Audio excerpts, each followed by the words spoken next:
Hello friends, welcome to my channel simply my style Telugu. ఈరోజు వీడియోలో ఏ measurements అనేవి లేకుండా జస్ట్ హ్యాండ్ తోటి మెజర్ చేసుకొని చాలా సింపుల్గా అనమాట విత్ ఇన్ 2 మినిట్స్లో కటింగ్ అనేది చేసేసుకోవచ్చు. ఎలా అనేది చూడండి. ఇలాగా నేను 4 పీసులు అనేవి తీసుకున్నాను అనమాట. జస్ట్ మన హ్యాండ్ పెట్టి మార్కింగ్ అనేది చేసేయచ్చండి. కానీ ఒక్కసారి నేను చెప్పేది అబ్జర్వ్ చేస్తే చాలా సింపుల్ అనమాట. ఇలా నా హ్యాండ్ అనేది ఈ క్లాత్ మీద ప్లేస్ చేశాను కదా, ఒకసారి చూడండి. ఫస్ట్ క్లాత్ మెజర్మెంట్స్ చూద్దాము. 8 ఇంచెస్ ఉంది. ఇటువైపు ఏమో లెంత్ వచ్చేసి 5.5 ఉంది. ఇప్పుడు దీని మీద నేను స్ట్రైట్గా హ్యాండ్ అనేది మార్కింగ్ చేస్తున్నాను. మనం చిన్నప్పుడు హ్యాండ్ అనేది పెట్టి ఎలా మార్కింగ్ చేస్తామో, డ్రా చేస్తామో హ్యాండ్ని, ఆ విధంగా మార్కింగ్ చేశాను. జస్ట్ హ్యాండ్ ఎలా ఉందో అలా మార్కింగ్ చేశానండి, అంతే. ఇక్కడ ఎలాగ కర్వ్ షేప్ తీయాలనేది చెప్తాను చూడండి. ఇక్కడ హ్యాండ్ మార్కింగ్ చేసాం కదా, మనకి చిన్న ఫింగర్ ఉంటుంది కదా, చిటికిన వేలు దగ్గర, అక్కడ కొద్దిగా లోపలికి తీసాను అనమాట. అంటే కొద్దిగా లోపలికి రావాలి.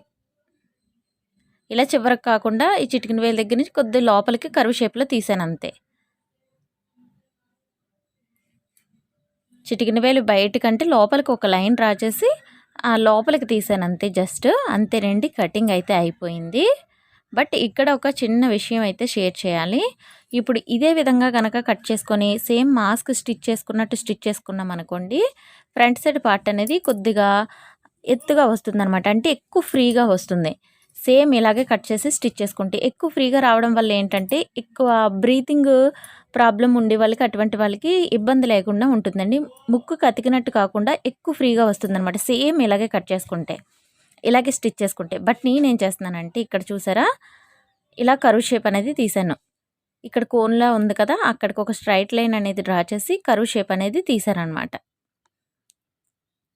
తీసి నేను మార్కింగ్ చేసింది కనిపిస్తుంది కదా, ఆ విధంగా కట్ చేస్తున్నాను. నాకు అలా అవసరం లేదు కాబట్టి ఆ విధంగా కట్ చేస్తున్నాను. ఇప్పుడు నేను కట్ చేసినట్టు కాకుండా మామూలుగా ఫస్ట్ చెప్పాను కదా, అలా కట్ చేసి స్టిచ్ చేసేసుకోవచ్చు సేమ్ మాస్క్ స్టిచ్చింగ్ లాగా. అప్పుడు ఫ్రంట్ సైడ్ బాగా ఎక్కువ ఫ్రీగా వస్తుందన్నమాట. బ్రీతింగ్ ప్రాబ్లం ఉండే వాళ్ళకి అసలు గాలి ఆడడానికి చాలా స్పేస్బుల్గా ఉంటుంది కాబట్టి ప్రాబ్లం ఉండదు. బట్ నాకు అలా అవసరం లేదు కాబట్టి నేను కట్ చేసేస్తున్నాను. అలా పెట్టుకోవడం వల్ల ఏమవుతుందంటే గాలి ఎక్కువ ఆడుతుంది కానీ మాస్క్ అనేది కొద్దిగా ఫ్రంట్ సైడ్ ఎత్తుగా వచ్చినట్టు అనిపిస్తుంది అనమాట. అలా కాకుండా ఇప్పుడు ఇంకొక కర్వ్ షేప్లో లోపలికి తీసాను, అంతేనండి. ఎక్కువ కర్వ్ షేప్ ఉంటే, ఎంత కర్వ్ షేప్ ఉంటే ఫ్రంట్ సైడ్ అంత ముందుకు వస్తుంది, అదొకటి గుర్తుపెట్టుకోండి. అంతే. సేమ్ మాస్క్ ఎలా స్టిచ్చింగ్ చేసుకుంటాము, ఇప్పుడు మనకి 4 పీసులు వచ్చాయి కదా, అలాగా రెండు జాయింట్ చేసిన తర్వాత top side bottom side joint చేసేయాలి. మాస్క్ అనేది సింపులేనండి స్టిచ్చింగ్ అనేది.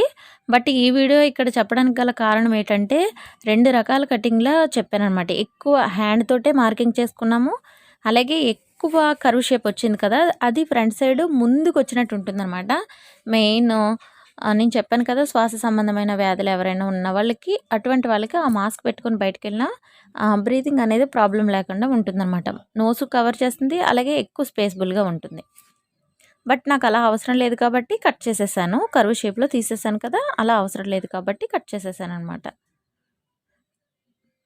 ఇలా అయితే మనం మామూలుగా నోస్కి కొద్దిగా దగ్గరగా ఉన్నట్టుగా అటాచ్ అవుతూ మనకి ఫేస్కి పట్టినట్టు ఉంటుందన్నమాట. అలా అయితే పట్టినట్టు కాకుండా నోస్ దగ్గర నుంచి గడ్డం వరకు కొద్దిగా ముందుకు వచ్చినట్టు ఉంటుందన్నమాట. అంతేనండి. ఎలాస్టిక్ అనేది ఒక 6 ఇంచెస్ ఉండేలా చూసుకొని వేసేసుకుంటే సరిపోతుంది. ఎలాస్టిక్ వేసిన తర్వాత పైన ఒక టాప్ స్టిచ్ అనేది ఇచ్చేస్తామన్నమాట. మాస్క్ అయితే చాలా సింపుల్గా రెడీ అయిపోతుందండి. ఇందులో కొలతలు ఏం చూపించలేదు నేను. క్లాత్ ఎటువంటిది తీసుకున్నా సరే బై హ్యాండ్ ఇలా పెట్టేసి, మన హ్యాండ్ ఇలా పెట్టేసి మార్కింగ్ చేసేసుకోవడమే, అంతే. ఇంకేం కొలతలు ఏం లేవు. మన హ్యాండ్ ఇలా స్ట్రైట్గా పెట్టి, చిన్నప్పుడు బొమ్మలు వేసేవాళ్ళం కదా మనం, హ్యాండ్ అనేది పెట్టి హ్యాండ్ మార్కింగ్ చేస్తూ, ఆ విధంగానేనమాట.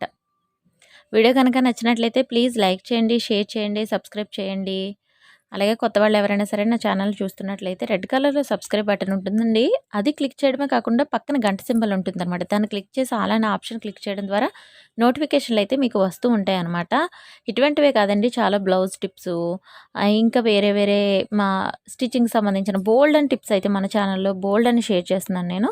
మీకు చాలా యూజ్‌ఫుల్ అయ్యే కంటెంట్ అయితే వస్తుందండి. తప్పకుండా నా ఛానల్‌ని సబ్స్క్రైబ్ చేసుకొని సపోర్ట్ చేయండి, చూడండి, ఫాలో అవ్వండి. Thank you for watching.